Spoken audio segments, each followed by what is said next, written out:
大家好，我是娟子。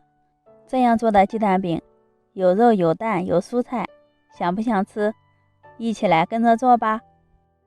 先在盆里打入2个鸡蛋，加入400毫升清水，1勺盐，半勺胡椒粉。先把鸡蛋搅散，再倒入200克面粉，搅拌均匀，让面粉和水完全融入到一起，搅拌成细腻无颗粒的面糊，用筷子挑起来往下流的状态就行了。准备几颗小葱，切成葱花，再取半根胡萝卜切成片状，切条切成小碎丁，把葱花和胡萝卜都倒进面糊里，最后加入半碗猪肉丁，用筷子朝一个方向搅拌均匀，把肉丁搅开，搅拌到没有大疙瘩了，像这样的稠度就行了。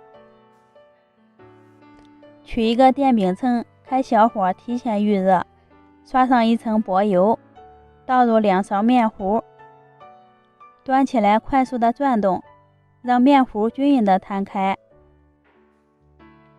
不平整的地方稍微整理一下，开大火先煎上2分钟。煎饼受热鼓起来以后，在表面刷上一层薄油，慢慢的托起生胚换个面儿，一定要烙至面糊表皮呈金黄色再换面儿，不然的话容易破裂。烙至2面金黄，煎饼就熟了。用筷子夹住，慢慢的卷起来，就可以出锅了。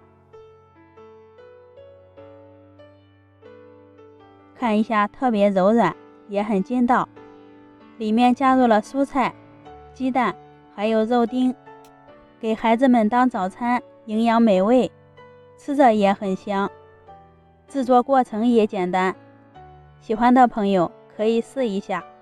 我们下期见。